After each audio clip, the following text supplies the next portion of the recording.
Chapter 17. The word of the Lord came to me. Son of man, set forth an allegory and tell it to the Israelites as a parable. Say to them, this is what the sovereign Lord says. A great eagle with powerful wings, long feathers, and full plumage of varied colors came to Lebanon. Taking hold of the top of a cedar, he broke off its topmost shoot and carried it away to a land of merchants, where he planted it in a city of traders.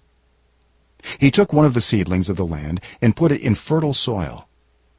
He planted it like a willow by abundant water, and it sprouted and became a low, spreading vine. Its branches turned toward him, but its roots remained under it. So it became a vine and produced branches and put out leafy boughs.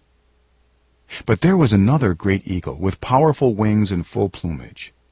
The vine now sent out its roots toward him from the plot where it was planted, and stretched out its branches to him for water.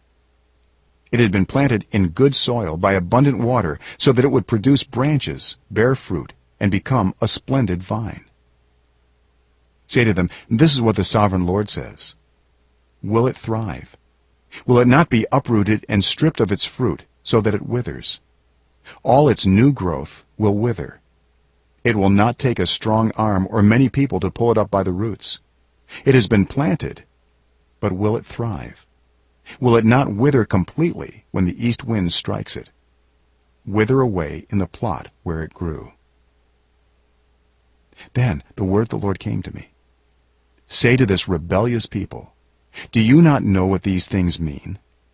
Say to them, the king of Babylon went to Jerusalem and carried off her king and her nobles, bringing them back with him to Babylon. Then he took a member of the royal family and made a treaty with him, putting him under oath.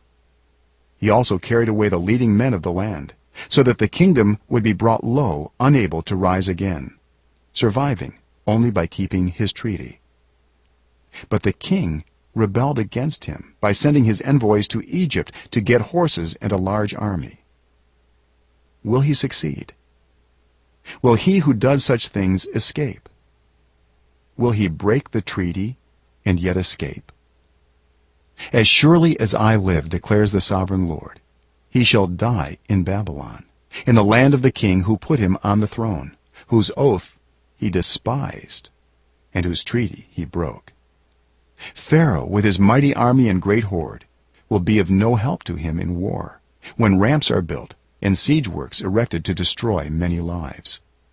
He despised the oath by breaking the covenant, because he had given his hand in pledge, and yet did all these things. He shall not escape.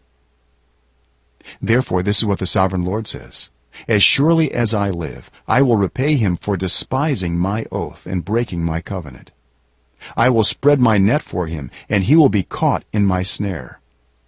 I will bring him to Babylon and execute judgment on him there, because he was unfaithful to me.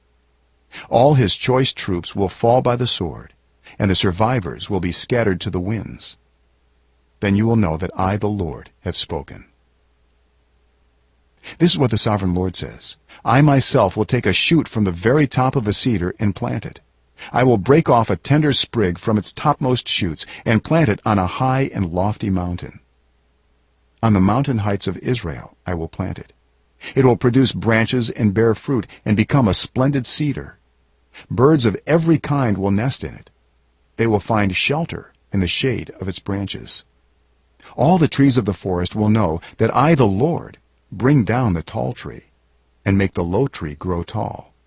I dry up the green tree and make the dry tree flourish. I, the Lord, have spoken, and I will do it.